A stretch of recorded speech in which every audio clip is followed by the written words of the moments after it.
pessoal, tudo bem? Professor Jean Grafia. Hoje nós vamos falar de Luciano Huck. Como assim, Jean? Agora você é o Nelson Rubens, o Leão Lobo. Quem aí tem 30, 40 mais vai lembrar dos fofoqueiros da TV, né?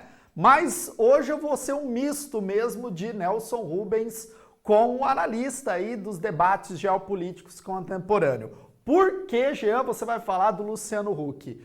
Gente, Luciano Huck, apresentador de TV, né, com uma carreira aí vasta na Rede Globo de televisão.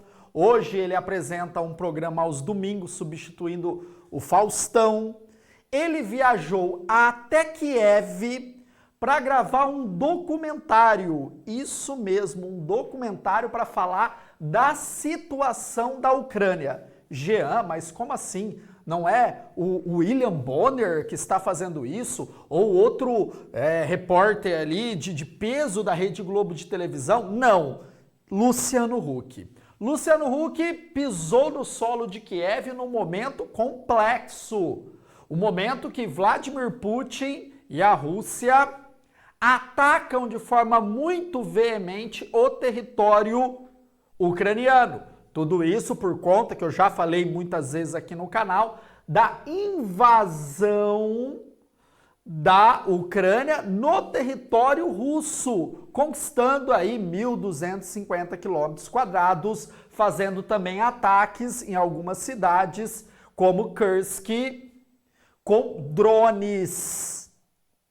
Essa invasão do Vladimir Putin levou a uma resposta russa. E uma resposta nas principais cidades e ataque também com drones. E no momento que Luciano Huck está lá na Ucrânia, gravando em Kiev mais especificamente, gravando o documentário, Kiev está sendo atacada pela Rússia. E ele relatou que ele estava num prédio e tocou uma sirene, várias sirenes, e eles tiveram que ir até um bunker instalado nesse hotel. Imagina o hotel, né, gente? Deve ser um hotel muito bem protegido. Ele teve que dormir num bunker por conta desses ataques russos. Tá, Jean? Mas o Luciano Huck, ele só foi fazer esse documentário ali, né? Ele não foi fazer nada especial. Claro que ele foi fazer algo especial. Até me surpreendeu quando eu fiquei sabendo. Isso foi noticiado no jornal O Globo, da mesma organização da Rede Globo de televisão. Ele foi entrevistar Volodymyr Zelensky. Isso mesmo! Luciano Huck, além de fazer o documentário, que ele diz também, gente, que 4 dos seus avós, tataravós, nasceram na Ucrânia. Isso é um dos motivos dele querer gravar esse documentário. Ele mesmo entrevistou Volodymyr Zelensky nesse momento de tensão que a Ucrânia vive. Volodymyr Zelensky, ele todo dia ele recebe uma personalidade de algum lugar do mundo para uma entrevista. E nessa entrevista, Luciano Huck fez algumas perguntas até interessantes. E as respostas do Volodymyr Zelensky, todo mundo já sabe, são as mesmas que refletem a atitude da Ucrânia desde o dia 22 de 2 de 2022. Aliás, 24 de 2 de 2022, quando o Putin invade o território ucraniano. Tá, Jean, quais foram essas perguntas e quais foram as respostas do Zelensky? Vem aqui comigo, eu vou falar cada uma delas e também vou comentar aí com vocês, né, as respostas e a pergunta do Luciano Huck. Ó, a primeira pergunta, gente, isso aqui foi postado no jornal O Globo, tá? Tá lá. Claro, é só um spoiler. Eu acho que vai ter coisas a mais nesse documentário que vai ser disponibilizado na Globoplay. Olha isso, vai ter que pagar para ver lá, tá? Vamos lá. O quão distante estamos do fim da guerra? Olha a pergunta do Luciano Huck. O senhor tem um plano para a paz? Zelensky, você tem um plano para a paz invadindo a Rússia? A resposta do Zelensky, ó, tenho, mas não posso dividir agora, ó, segredo, os detalhes, mas farei isso em breve. Nós sabemos o que é preciso.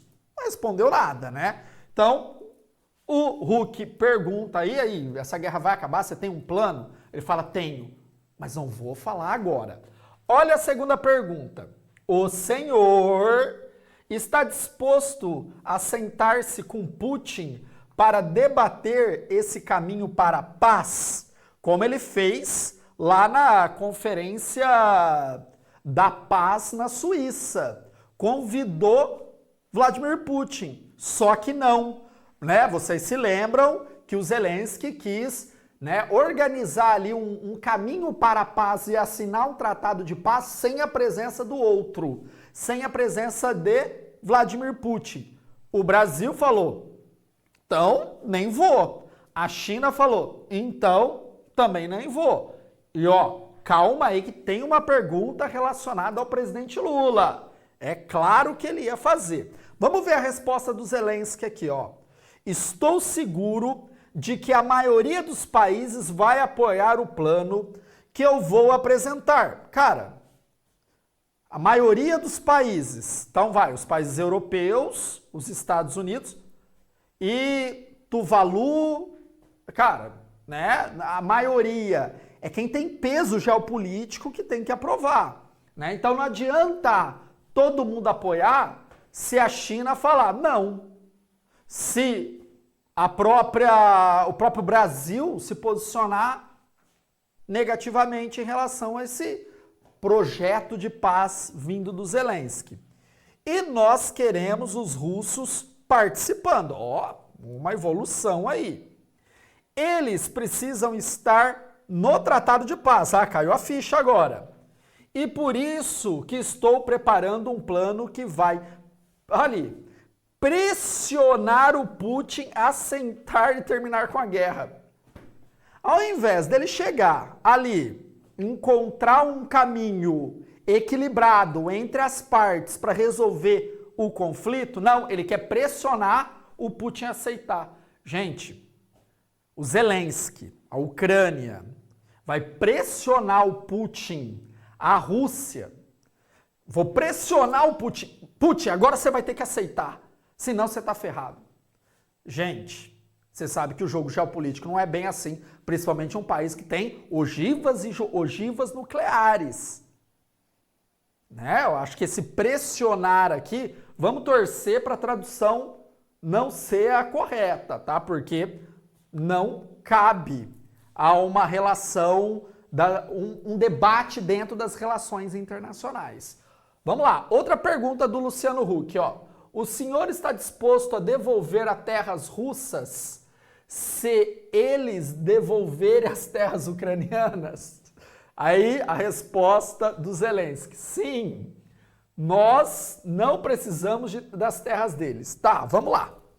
Essa ocupação do território russo, primeiro, está ocupando vazios demográficos. Então, os ucranianos adentraram o território russo, quilômetros e quilômetros, encontraram o quê? Pequenos vilarejos rurais. A maior cidade é Kursk, 500 mil habitantes, que está ali na redondeza dessa ocupação, mas, porém, entretanto, está longe de ocupar uma cidade de 500 mil habitantes, a Ucrânia. Isso é um ponto importante. É uma ocupação, não uma ocupação como ocorre em Luhansk, Donetsk, que é uma ocupação histórica. Desde sempre aquilo foi russo. 2014, mais russo ainda. Depois da revolta. Então ali tem raízes, tem o idioma, tem a religião, tem as indústrias da ex-União Soviética. Então aquele território ali é um território que tem o quê? Raízes, uma identidade conectada à Rússia. Diferente dessa área, que é um vazio demográfico, são áreas de campo que os ucranianos dizem que estão ocupando. Tá? Então, não precisa dessas terras aí. Vamos sentar aí, vamos discutir. Outra pergunta aí do Luciano Huck, ó. A recente incursão armada na cidade russa de Kursk mudou a posição da Ucrânia. Primeiro, não invadiu Kursk, não pisou dentro da cidade, da área urbana. Não pisou na área urbana. De defensora de um ataque em seu território, há também uma invasora do país vizinho. Quais são as implicações disso para a busca de uma solução pacífica para o conflito? Eu invadi, você invadiu, e aí? O senhor invadiu a Rússia para ter uma moeda de troca? Vamos ver a resposta do Zelensky. São muitas as razões. É uma operação grande, 1.000 homens adentraram o território inicialmente. Não sei agora. E ainda não acabamos, ainda não acabou. Você me pergunta se estamos prontos para devolver as terras deles, se eles nos devolverem a nossa. A resposta é sim. Mas a pergunta é, eles estão prontos? E para mim a resposta é que Putin não está pronto. Este é um momento muito importante da guerra. É muito importante que todo mundo abra os olhos porque Putin não está pronto. Que coisa meio sem nexo, né? Isso significa que ele não valoriza o seu povo. Não é sobre nós, é sobre ambição. Toda esta guerra é sobre a ambição de uma única pessoa. Tá, vamos traduzir isso daqui. Então ele está dizendo que o Vladimir Putin, né, é uma ambição dele de ser um grande líder, de ter ali um símbolo dessa nova Rússia, até uma nova União Soviética, porque o Vladimir Putin é um saudosista da União Soviética, ele diz que um dos principais crimes da história foi o fim da União Soviética. Tá, tudo bem. Aí ele está falando aqui que quem não está pronto para paz, para devolver a terra de um e a terra de outro, é o Putin. O Putin não quer o fim da guerra. É isso que deu para entender na fala do Zelensky, tá? Também meio, né, estranha a fala dele aí. Outra pergunta, ó. O presidente dos Estados Unidos, Joe Biden, que foi um grande aliado seu até agora, está saindo de cena. Na semana passada, a convenção do Partido Democrata oficializou a candidatura da vice dele, Kamala Harris. E não podemos ignorar que há chances reais de Donald Trump ser eleito. Puxou uma torcida aqui, hein?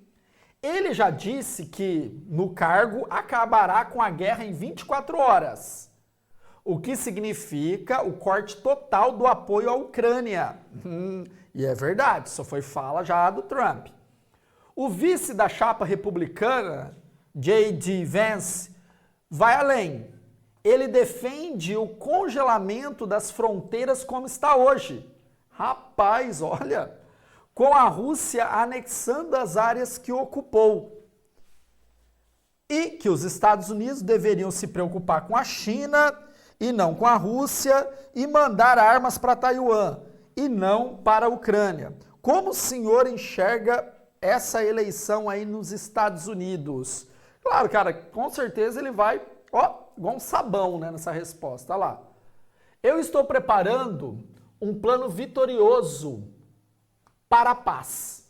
E preciso que alguns pontos desse plano comecem a ser mostrados ao mundo. E a primeira pessoa que eu vou procurar é o presidente Biden. Talvez também divida esse plano com a Kamala Harris. Gente, a mulher é vice-presidente dos Estados Unidos. Aliás, dá a se entender que ela já está governando o país, pela situação do Biden. Você acha que o Zelensky vai lá, eu falo assim, eu só quero conversar com o Biden. Só quero conversar com o Biden. Não, Kamala, não. Cara, para. Não, eu vou ver se eu divido com ela. Que coisa sem nexo. Continuando. E com o Trump. Já que nós sabemos quem vai ganhar. Já que nós não sabemos quem vai ganhar. Cara, com o Trump, certeza, né? Ele vai tentar sentar ali para sentir a temperatura. Porque as falas são essas mesmo, acabar com a guerra rapidão, para com isso e pronto. Então, possivelmente, esse encontro com o Trump também é necessário. Vamos lá. Agora é a bomba, agora é a bomba. É óbvio que o Luciano Huck ia fazer um questionamento, né, do posicionamento do Brasil em relação ao conflito.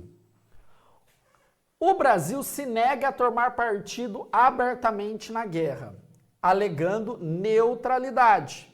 Historicamente, o Brasil, nas relações internacionais, tem um posicionamento neutro em busca da paz. A fala, desde o início do conflito, é essa do Itamaraty, da nossa diplomacia.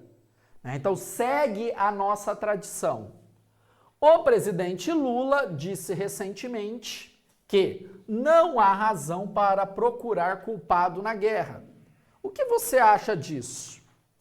Né? Então ele está falando aqui que numa guerra não tem culpado, tem gente, atrocidades acontecem dos dois lados, né? Eu não posso procurar um culpado. Quem foi o culpado no início da guerra?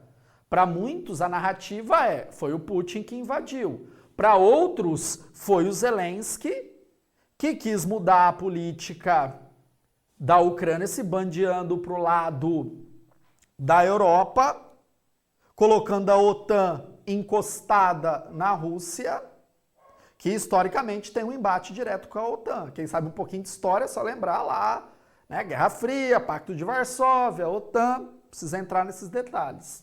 Vamos ver a resposta do nosso Zelensky. Isso é apenas retórica política. Não é uma fala honesta. Não é honesta nem conosco, nem com o povo brasileiro.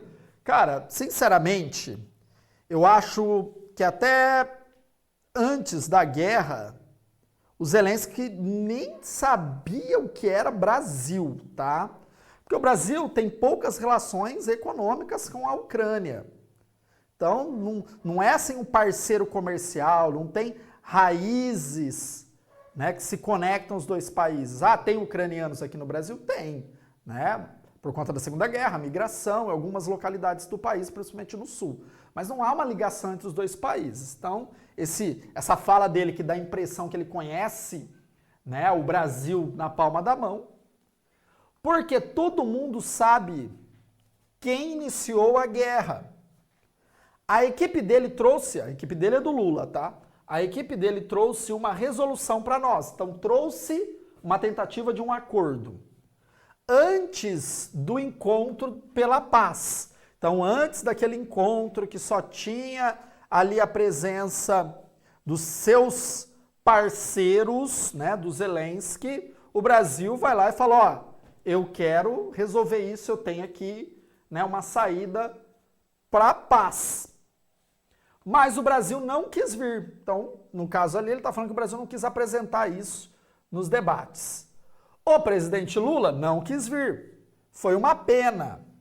Eu me reuni com o time dele algumas vezes, mas até agora eles não se uniram a nós na busca de uma solução. Por outro lado, eles se somaram ao plano chinês.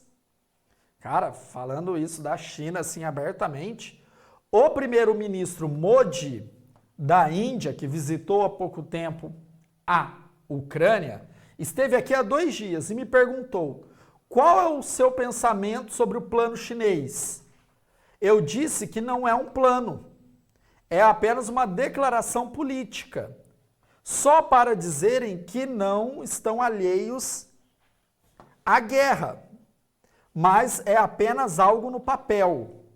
Tá, então, esse plano chinês, que não foi relatado aí, né, em detalhes, visa ali encontrar um meio termo entre Rússia e Ucrânia, mas isso, como ele diz aqui, é apenas um papel, ainda não foi colocado em prática, não teve ações.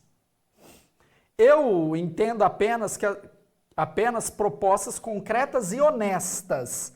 Então, na ideia do Zelensky, esse plano chinês deve puxar um pouco a sardinha para a Rússia, lembrando, né, que a Rússia não vai entregar o lado leste do território ucraniano.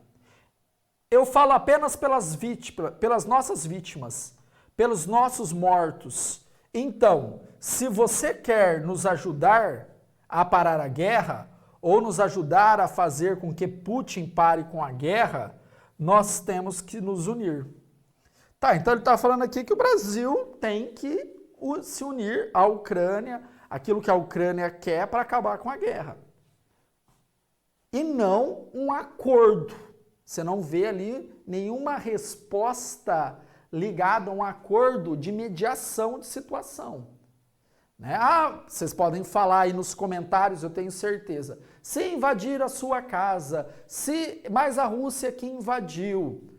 Gente, se a Argentina invadiu o Brasil, gente, esses territórios, essas fronteiras, são fronteiras artificiais. Se você traz na história, era tudo uma coisa só, que foi construída ali com uma identidade ucraniana, claro, em muitas regiões, mas não na sua totalidade. Se você vai para a Ucrânia mais para o lado romeno, você vai ter ali, para o lado búlgaro, mais próximo daquela região, você vai ter ali uma outra Ucrânia, com umas raízes muito puxadas para a Romênia, por exemplo. Se você vai para o lado leste, você tem as raízes russas. Kiev é o bastião ucraniano. Então você tem ali umas diversidades porque não tem concretude da formação do território. Território é poder. Então você tem que ter o poder sobre esse território. E esse poder é material e imaterial. Material até que a Ucrânia tem, mas imaterial não. E é isso que é o debate que eu espero que vocês façam aqui nos comentários. Desce o dedão no like, se inscreva no canal de educação, precisa muito do seu apoio. Rumo a 500 mil seguidores, tamo pertinho, preciso do seu apoio. E olha aqui, faça download O Poder Bélico, o meu e-book gratuito para vocês, cara, que gostam de geopolítica, entender a dinâmica da geopolítica global das grandes potências. Gratuito, só fazer inscrição e fazer download, cara, é muito top esse material. Valeu, pessoal, tamo junto, pra cima deles.